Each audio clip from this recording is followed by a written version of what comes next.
Okay, we'll try it like that. Let's see how this works. And go. Awesome. We got to get one of those clacker things. I think that'll make all the difference in our production. That would be very cool. That would be very cool. Awesome. Well, welcome. I am Brendan Filbert, Managing Partner with SalesWorks. And we have an extra special episode today. As those of you that may be familiar with me know, I have a circle of absolutely amazing referral partners, mentors, and clients. And today we're joined by one of my absolute favorite mentors. But before I switch things over to her, I'm going to do just a real quick, I'm going to have Chris do a real quick intro of who he is so that you'll know kind of who the organizers are of today's event. So, Chris. I am Chris Motley. I am that face that matches this voice now. I do managed marketing services, so I make small businesses with small budgets and big goals, right? So right size solutions to execute your marketing strategy. And right now I am a SalesWorks henchman. So. He is, it's wonderful. So Chris joined me here a couple months back, and basically what his role has been is helping me accomplish my biggest objective for this year, which is putting together a weekly content series, which is business unusual. Now, our theme for this presentation and this series is all about prospecting based on what's happening in the world today. And we're having so many changes, and everything that's coming our way is all about understanding what's happening, reacting, and then moving forward through it. And I think where a lot of people are getting stuck right now is they're getting stuck with that moving forward past the initial reaction. And to address this, I was actually having a conversation with one of my fantastic mentors, Susan Spaulding, and her insight was so incredibly helpful that I wanted to make sure that I brought her on, and you had the opportunity to experience some of her wisdom as well, because I think you'll find it incredibly helpful. Now, to just kind of give you just a little bit of background of where Susan is coming from, I've known Susan for several years, and her background, she used to be within a large, successful local marketing agency here in Kansas City, and she actually acquired that agency and spun it out, grew it, was very successful, merged, and then stepped away from that agency and retired. And that lasted, I think, what, about 35 seconds, Susan? And then she, of course, dove back in and made her own hard right turn. She has written 2 books. One of them is Recalibrate, and it's all about helping business owners recognize when they do need to make that hard pivot and what steps they have to go through in order to accomplish that. She has also written a book called Life 2.0, and that book is about career executives and business leaders and evaluating opportunities that are coming your way and figuring out which direction. I have had the honor of working with Susan within several engagements in my clients and then also in hers, and you will find her knowledge and approach to be applicable whether you are a CMO inside of a Fortune 100, which she has counseled and served throughout her career, or a startup trying to figure out how to leverage a GoFundMe or Kickstarter campaign. So she's here to talk to all of us today, and I am just honored and excited to have you, Susan. So I'm going to turn things over and take it away. Okay, Brendan. Well, thank you for asking me to speak today, and I appreciate the opportunity to talk with you today. If you've tuned in, then you're obviously thinking about how to recalibrate for your business or how to recalibrate for yourself. And I'm guessing a whole lot of people are thinking about that these days. So okay, why isn't this turning the page? There you All go. right. So who is this session for? Let's talk about that. It's really for business leaders searching for opportunity for their businesses or for themselves. And those are the covers of the 2 books that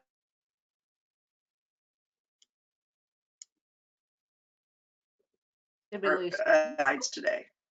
There we go. So What I'll be sharing with you is from lessons learned from my own experience and other business leaders. And here we are today. And I don't know about you, but I'm thinking a whole lot of people might feel the way this picture looks, just a bit unmoored and really unsure which twist or turn to take. And what they really need to think about is how to unleash their creativity and think about opportunity.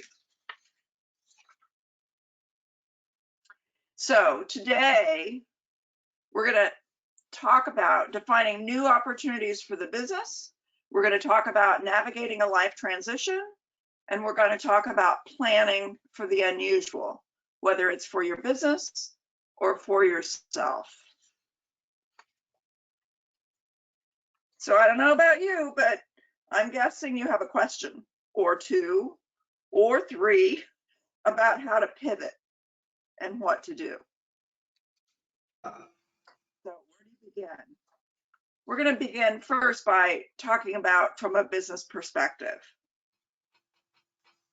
There are so many ways that you can recalibrate your business, and you just have to identify where you want to focus your attention. So some questions to consider. How has the demand for my product changed? How has the customer journey changed? And what is my competition doing? And even if you went through that exercise and answered those questions at the end of last year, planning for 2020, well, 2020 has imploded. And what we looked like 3 months ago and what we look like today is very different. So the need to go back and ask those questions of yourself and about your business is really important. So what are some of the ways that you can recalibrate? Well, you can certainly think about your product, creating something unique or trendy, extending a product, offering a valuable service. So just think today, take Rieger in the Crossroads, a distillery who moved from making their whiskey to making sanitizing products. A big twist, but something very responsive to what's happened. Considering a way to package what you do differently. So think about service and the dining industry and what's happened in the last few months there. Who knew that we as a restaurant owner would change from creating a really engaging in-house dining experience to curbside pickup? Or think about a market niche, something that you can dominate as an industry, or an offer that you can become known for, or how you can solve a problem better than someone else, or a message of value. Again, how you can communicate what you do is better than what someone else does. Or what can be unique? What can you do in the way you deliver your product that's different? Do you want to offer a guarantee? Can you do something in the delivery of your brand promise that's bigger and better than your brand promise? And what is competition doing? And what can you do that they're missing the boat on? And again, a way of doing business. How do you deliver your product? Is it online? Is it not? Have the way you pay changed? You know, what is the journey that the customers are going through now? Think of how much the online buying business, as an example, has so tremendously changed in the last few months. So those are just a few ways that you could piece apart your business and think about where is the opportunity to recalibrate. Now that sounds basic, and it can also be complex. And so you need some guideposts. And let's talk about some guideposts and looking for opportunity so that you can create context. And I will tell you that these premises are as relevant for you as an individual in creating your own brand as they are for creating the brand that of your business. So think about it from both perspectives. So let's start with relevance. Relevance. It's really knowing what matters both to you and to the marketplace you intend to reach. So relevance is a dynamic state. It is not static. Relevance reduces risk. Relevance, talking to your customers, others in the supply chain, so you know what's happening around you and you can respond and pivot.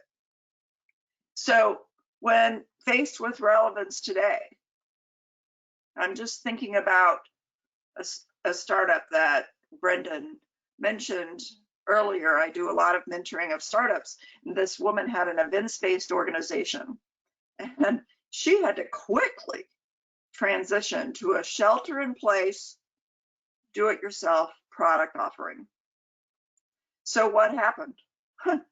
An overwhelming increase in business and the need to quickly create processes to effectively manage the business. If she hadn't been watching the marketplace and looking at ways to repackage what she did, she would have missed the huge opportunity that found her. So knowing what matters both to you and to the marketplace is really important. And today you have to be tracking that all the time. So another guidepost is differentiation. And I know I've mentioned that before. It is creating a clear and unique sense of value. So differentiation makes the choice easier to buy from you. That's why you have to really think about it. You'll often be surprised that what customers value is different than what you thought they valued. So you have to be willing to try something new and disrupt. So think of your own viewing habits and how they've changed from cable television to streaming services, or from in-person meetings to Zoom meetings, or from 10 to 15 years to develop vaccines to fast tracking and collaboration amongst competitors.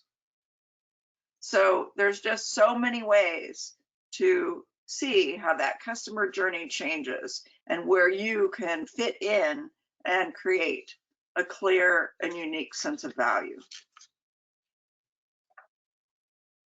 Engagement is also key, something that Brendan preaches all the time, and that's connecting to those in your value chain and involving them in creating and delivering on what you do.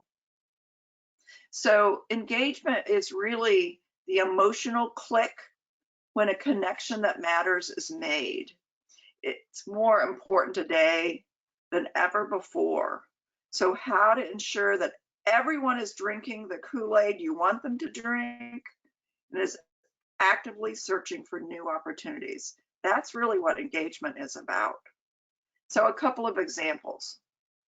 Working with a 100-year-old tool company, they engage their distributors and their customers in the process of recalibrating and reinvention.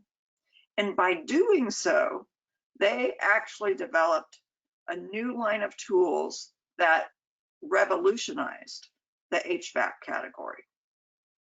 Another example is of a company that had created arbitrary silos within their company, yet the customer often needed products the other divisions were selling, but they were unaware that that company that they were buying one thing from also had the other from a different division, and they were buying from someone else.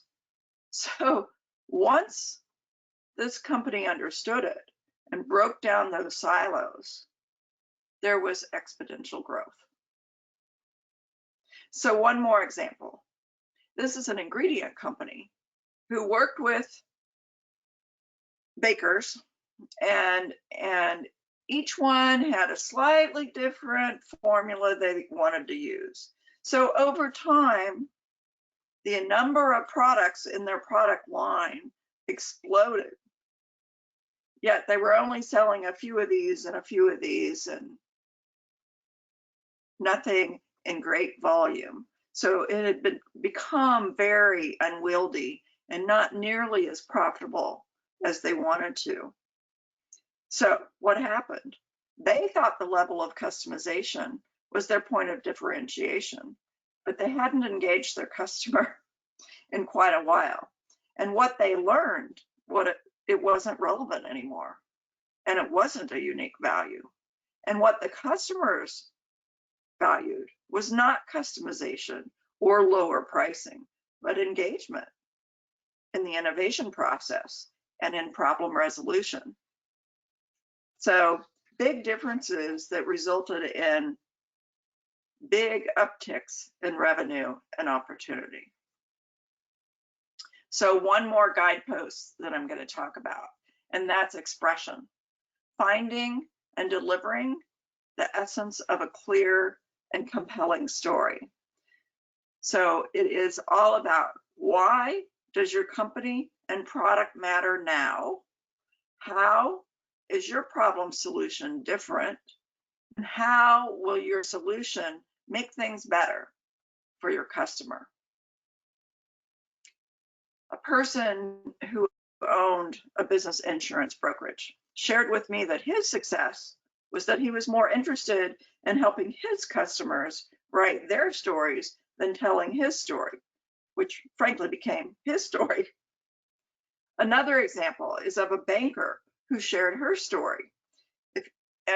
She said, if you're not committed to your customer's success, the contribution to your own success will be short-lived. So again, it's finding the relevance, the point of differentiations, the engagement opportunities, and how you put it all together to express what your story is about. So those are some guidelines to think about as you think about where to look for the opportunity in so many different ways and places. And at the end, we'll come back and talk about how to kickstart that process.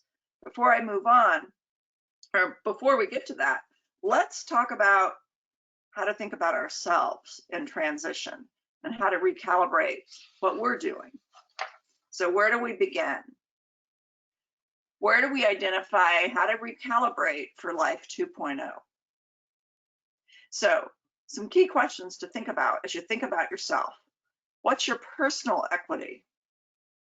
Not your equity with the company.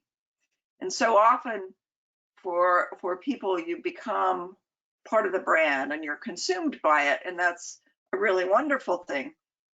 On the other hand, as you move to transition and recalibrate for another stage in life, you have to separate yourself and identify the equity that you have personally. And then you have to make a big decision as to whether you're ready to mobilize. And interestingly, as you make transitions, a lot of times you have to face that you may be grieving. So grieving for what? A loss of collaboration with your teamworks, maybe making less money, maybe less authority in a new place. It could be for a lot of different things, but oftentimes you have to recognize there is a loss that's happening as you recalibrate and you transition from one position to another. So how do we get past that? The first thing we do is take inventory. So think about the facts. What are your assets in terms of skills and expertise? What are your feelings? What is positive about where you have been and where you are going? And possibilities. What do you want to discover and learn? What makes you happy? An ad agency friend of mine was ready to recalibrate. She had a very successful career, so she certainly had a strong set of skills and expertise, but she was tired and was restless, not knowing what to do next. So as we talked about her successes, we also talked about her personal experiences, and she began to relate to me the interests she was passionate about. Soon, she was making a list of areas where she could make a difference. Today, she leads a nonprofit, very different career than leading an ad agency, yet it built on her facts, her assets and skills and expertise. It tapped into her feelings and really allowed her to explore and be happy in what she was pursuing. So when you take inventory, then you have to start to build a story. And that story needs to think about purpose. Why do you do what you do? Passion. What are you doing when you lose all sense of time? And personality. What is it that my peers like and trust about me? Sometimes you need to look at your personality from others' perspectives rather than just your own assessment. So again, think about those aspects as you build your story. And then you need to knit it together. So you review your inventory, your purpose, your passion, and your personality, and you put it all together in a 1 or 2 sentence story that creates your brand promise, your Life 2.0 identity. So let me give you some examples. A community leader who builds and empowers teams from diverse backgrounds to work together and accomplish more than imagined. A mentor and coach who's deeply drawn to young people, helping them grow and learning from them. A world traveler with a strong sense of discovery, seeking out ways to make a difference for others and to be open to learn from other cultures and experiences. A citizen of the world, helping emerging countries and businesses be competitive at a global level. And you can just begin to visualize and vision where that can take you and the paths that you can go down. So with that brand promise in mind, what's next? What do you do? Well, here's what I love about this stage in figuring out what's next. It's exploring. It's disrupting how you think and what you do, and it's experimenting. You want to be able to understand where you're coming from and what your interests are. You want to observe what's going on around you and derive the insights that are needed to begin to lay the foundation so that you can ideate what you want to do. You can prototype what that might look like, and then you can test and experiment with what it is. I'll use me as an example. I started my consulting practice as Brendan mentioned a few minutes after I retired. And I started it and focused it on defining opportunity for mid-sized companies. And then I added coaching other small business owners of professional services to prepare them for transition, whether it was to recalibrate their business and change their business model, or whether it was to get it ready for a change in leadership. I became an author. I started a business with my brother to help others write their stories and memoirs. I explored a whole variety of volunteer projects and discovered a couple that I really enjoy. One is mentoring the startup businesses, and a second one was writing about immigrant-owned restaurants and telling their story and helping them reach out to others. So that's just a few things that I have been doing. And I continue to experiment. And I have no idea where the story ends, but I'm definitely enjoying the journey. So again, it doesn't have to be a great big to-do in creating the vision. It doesn't have to be big. Think small, think experimentation, and take the freedom to explore and disrupt and find what fits you and where the best pieces are. So you've explored and experimented and you have some feedback, and now it's time to potentially narrow that focus. And this is where both businesses and individuals alike can plan and just answer these questions, which will help you create a plan. What do you intend to do? What is the point of doing this? What will be your first step to get started?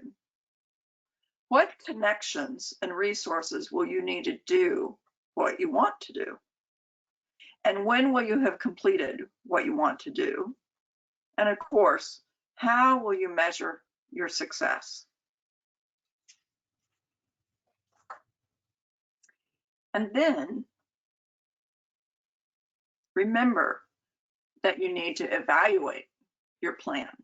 You need to be ready to recalibrate and to mobilize what's needed to make those adjustments. So if you answer these questions, it will help. What opportunity do you want to pursue? Is the opportunity based on relevance, differentiation, engagement, expression? Did you use those guideposts to help you along the way? And now that you've done that, what adjustments do you need or want to make?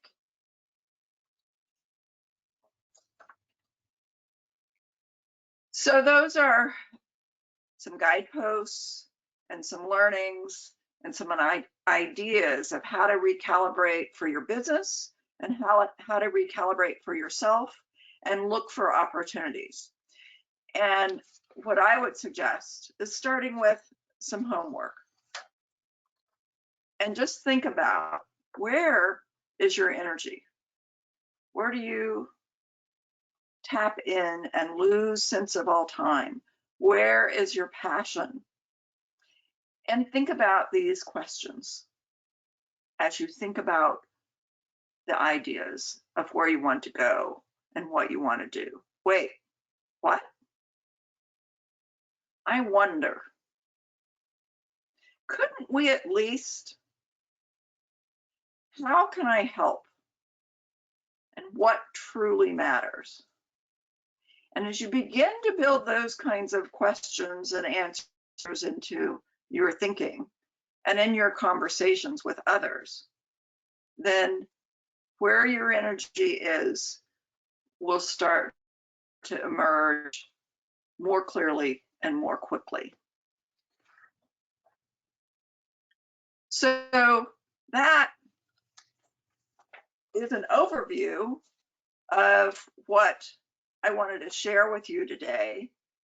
And now, Brendan, do we want to open up for any questions? Absolutely, because I know that when you started talking me through the opportunities, when you think about recalibrating, you know, the challenge that I often see, and I think Chris can chime in on this also as far as just what he sees people get stuck with, is that overcoming inertia. And when you have multiple opportunities coming your way, how do you sift and sort and kind of narrow the priorities there? So good question. And important to that is to go back and look Right. at the brand promise you made yourself. or the brand promise that your business stands for. And see which ones of all the different ideas that you're considering fit best. Is it really connected to the brand promise that you've identified that you want to be about? Is it relevant? Is it differentiating? Can I engage the others who can help me on this path? So starting with some of those very basic questions to help you prioritize will make a difference. And the other point that I picked up when you made that, and this was from a conversation long ago, is so many times we get stuck in more thinking about the destination of what we should be doing, and we forget to align with that purpose and with what it is that we truly do lose all sense of time because we are so just into it. And it's often where we have the greatest impact as well. So, that's a phenomenal reminder. Let's ask for our group right now to chat us any questions. First thing that I'd love to do is get a sense from our group of where you're at. Are you here focusing on recalibrating your business, or are you looking at recalibrating and kind of pursuing life 2.0? And take just a second and chat with us.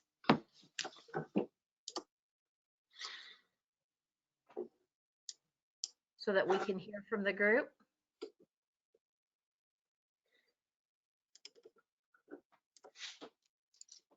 And it looks as if, okay, so a lot of the folks that are on here today are kind of in that Life 2.0 movement. And we also are going to be sharing this recording with small business owners that are potentially looking at that pivot right now. And, one of the things that I have really enjoyed with Susan's help is just uncovering some of those potential opportunities that are that hard right turn. And I think sometimes we get fearful of making that hard right turn and what that would look like. How do you, what are some of the indicators that can help you assess whether or not that hard right is the right direction you need to be going, or whether you need to look at the hard left? So we've talked about purpose. What are some of the other indicators related to evaluating the opportunity? So go back to that inventory and really look at your skills and expertise and what is it that you enjoy doing most. Do your own SWOT and be thoughtful about, what are your strengths? What are your weaknesses? Where are the opportunities and the threats? So if you do your own SWOT, that will also help you narrow it down and see where it might make sense to pivot or not. I can remember in my own transition, I'd been a market research practitioner for my entire career. I thought when I walked away, I was done with that. I was tired of it, and I wouldn't re-engage with that. So I was shelving a huge part of my expertise. At least I thought it was. And I quickly discovered that no, what I was really doing was repackaging what I enjoyed most about that set of skills and expertise. So I love discovery and helping clients understand what they're looking for and where there's opportunity. And I love helping them figure out what makes sense and where their story is. So I began to put some of the pieces back from market research into how I was redefining myself. And I use it all the time in my business coaching and my mentoring to help them reflect about who they are and what their competition is doing and how else they might approach the marketplace. So don't feel like you need to run away from the skills and expertise that you've been living on for a long time because you're tired and burned out. Look for new ways to put that same package back together again. Okay, so one thing that I've run into in talking to people a lot is if they pursued kind of what you said, they pursued a career all their life, and then now it's a time of fear, right, and uncertainty, and you know, how do you, with uncertainty becomes this paralyzation sometimes, right? And how do you help people work out of that and choose which way to go? Because you know, some people are like me, older, and you know, may not find, yeah, I know, may not find or afraid to find a new direction and be successful in it. So how do you get people out of their paralysis? Paralysis by analysis, the bane of all smart people's existence. You know, some of it is just talking to other people and hearing their stories. When I had merged my business, I was commuting to the East Coast for 4 years, nonstop. So I really quickly was disconnected from the Kansas City community. And so one of the simple things that, well, maybe not so simple, but one of the simple things that I did when I came back into the Kansas City market was just starting to talk to people and reconnecting with people that had been part of my business community for years, and also looking to make new connections like Brendan. That was part of when I was going through my reconnecting process. And Right. each time you talk to someone, you're hearing their story so that you can create your own story. I mean, I don't know how many times people said, well, yeah, let's connect. I want to hear your story. You've been successful in terms of, you know, acquiring a company and building it and exiting it. I want to exit too. They were not interested in my story. They were interested in figuring out how to create their own story. And that's actually what led me to the Life 2.0 book. People need to hear other people's stories so they can pick and choose what fits into their reality. And so I would really encourage people to talk to others and hear their stories and see how they've pivoted and choose what they want to take from that. And I will jump in here with a plug for Susan's book that I absolutely loved.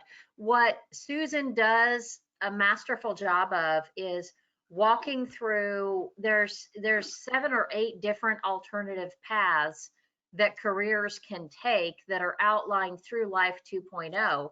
And she doesn't just tell the story of, okay, so John Smith used to be a CEO of Fortune 100, and then he retired and decided he was going to be a world traveler.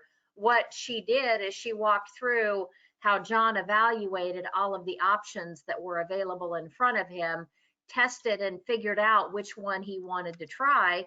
There were some that were outlined in there that didn't work, and how they made their pivot even through that journey.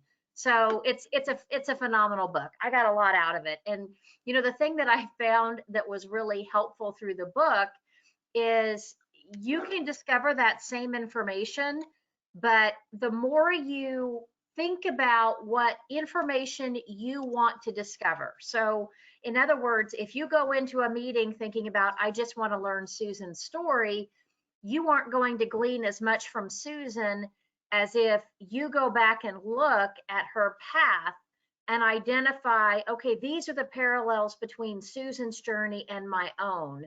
And these are the specific questions that I would like to ask Susan so that I don't make any of the same mistakes that she may have made. So how do I avoid the pitfalls? And the more you go in with those targeted questions and with that specific information you're looking for, the more productive these networking conversations can be. And the more, here's the thing, this is what I've learned about engaging mentors like Susan. She has been so incredibly successful in her career and in her life. And she is very generous with her time.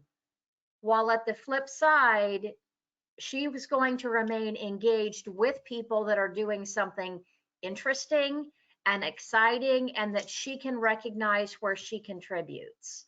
So it's a case of whenever you're going to engage with these networking conversations, if you want that mentor to remain engaged with your journey, it's so incredibly helpful to let them be a part of it and recognize the specific action steps that they can take.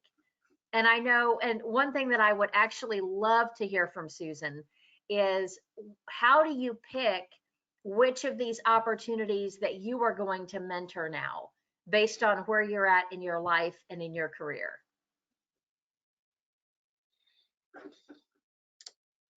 How do I pick who I'm going to mentor? Yes. Hmm?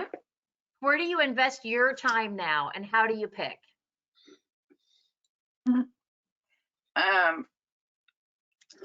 So my business, if you will, is in kind of 3 buckets now.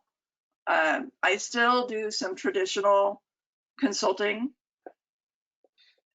assignments. So as an example, another business person called me. We've collaborated before, and she has an opportunity to work with a university and help them with their visioning of a new research center. So that sounded interest to me, especially since it was the center of aging. Mm-hmm. And I have a great interest in that topic since I'm aging. and the transition in aging is really important. But anyway, so that's an example where I'm taking on a pretty traditional consulting role, but we all have our own assignments. And my part of it is the facilitation of the visioning process. And her part of it is doing a lot of the groundwork and the research work to prepare for it. So that's an example where it's a pretty classic consulting assignment. At the same time, I also coach. And in one case, I'm working with a woman who's had her business a very long time. She is ready to transition, but she has to get her business prepared as well as herself. And so we've been actually working on that for a couple of years.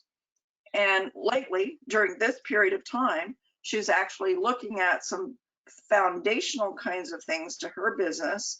She relies a lot on technology. Her technology is really dated, and she needs to bring that up to date in order to bring value back into the organization. So we're working our way through what that looks like and what that means. And then the mentoring, I'm actually doing that through another organization. So I'm assigned people, and so it's very fun because I'm talking to people with just an incredible array of business ideas. And that's part of what I love. And that's what you have to know about yourself. I like the variety. I always have. In the market research business, I was always helping lots of different clients. And that's what I'm doing in this case. It's lots of different clients and different businesses. So I'm probably spending now more time there than anywhere else in the kinds of consulting things that I'm doing. Did that answer your question, Brendan? It absolutely did. And I do also I wanted to follow up on a point that Chris made earlier. It's in addition to connections, it's also the willingness to learn again.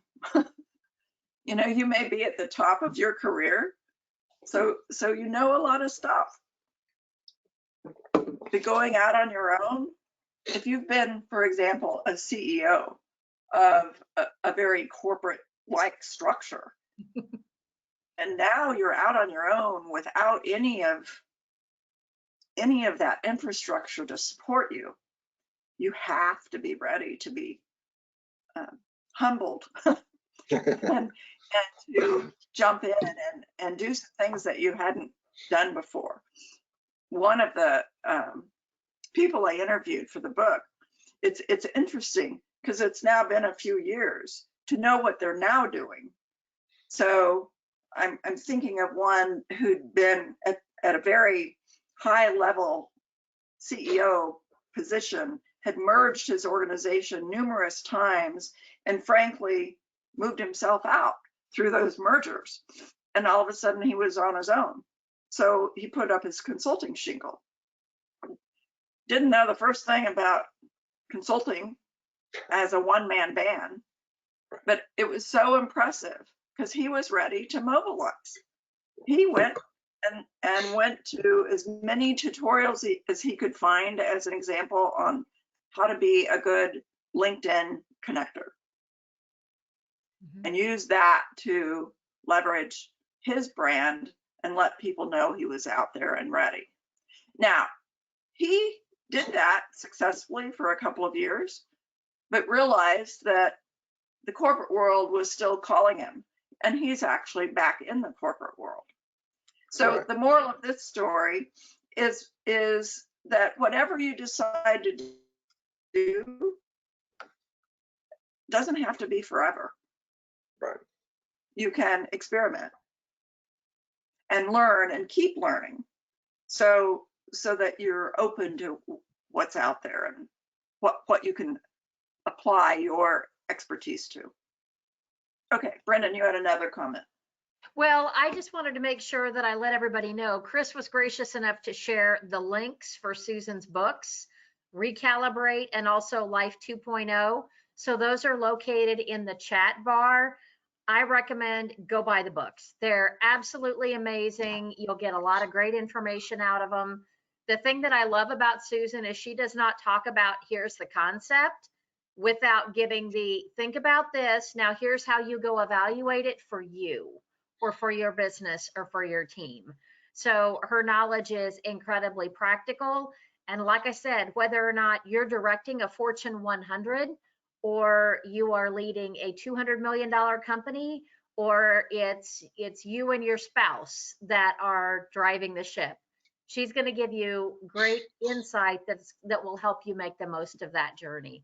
So Susan, I want to say thank you so much for taking time with us today and for sharing your wonderful insight. I always learn so much, and I've taken stuff out of even today, even though you and I talked about this presentation and getting ready for it, and then I took information out of it that actually inspired my email for this week where I talked through the pivot. But I want to just say thank you again. This was absolutely phenomenal. Yes, thank you, Well, Susan. thanks for That was having really me. And don't And I- fear pivoting. I just want to let Embrace it. everybody know really quick, Susan, is that I put in the chat also Susan's website, because there's more information on there to find out about her. So it's susanspaulding.com. We're going to put, when we mail everything out to you guys, we'll put the Susan Spaulding's link, we'll put the Amazon links to her books and things like that. Because if you found this half as fascinating as I did, you'll want to check into that. So I'm sorry, Susan, go ahead. No, thank you, Chris. And then one thing I did want to let you know is that we are collaborating with Susan. Chris and I have been putting together a new product offering that is called Brand You, which is where we work with transitioning business leaders and executives to create knowledge products or experiential opportunities for businesses or individuals to engage with you. Sometimes we struggle a little bit with what that looks like. And Chris and I are combining our, I am afraid to talk about how many years of expertise, but in dog years, it's a long, long, long time. This is actually gray. This is actually gray. I'm just saying. No Well, hairdresser. So here we go. It's all great. This is all, So this is an avatar. This is an avatar. I'm like, hey, yeah, it's that one on Facebook that everybody's doing that doesn't look anything at all like you. I haven't done that one yet. I'm scared to see who Facebook would come back with who they think I look like. So I do want to encourage you, if this is an area where you are in your own career and evaluating how you want to make that shift and also create more diversity in your income, if you want to attract and engage a different group of clients, and if you want to help your clients better experience your value without a direct one-to-one investment of time with every single one of them, you're definitely going to want to check out Brand You. And Susan has been gracious enough. She's going to be collaborating on a bonus offer with us for that. So you're going to want to make sure that you stay tuned on that. So you might check out the wait list on the Brand You program. And we have the information in the slide deck. You'll be seeing more information about that in the coming days, because we are so close to getting this started. I'm very excited. So anyway, I want to say thanks again to everybody, and I will look forward to seeing you next week. We're going to have another phenomenal topic. I've actually got 3 potential topics that we're going to be talking about next week. I'll narrow it down. You'll get that topic in the email on Monday. Make sure you register and join us again. It was great seeing you today.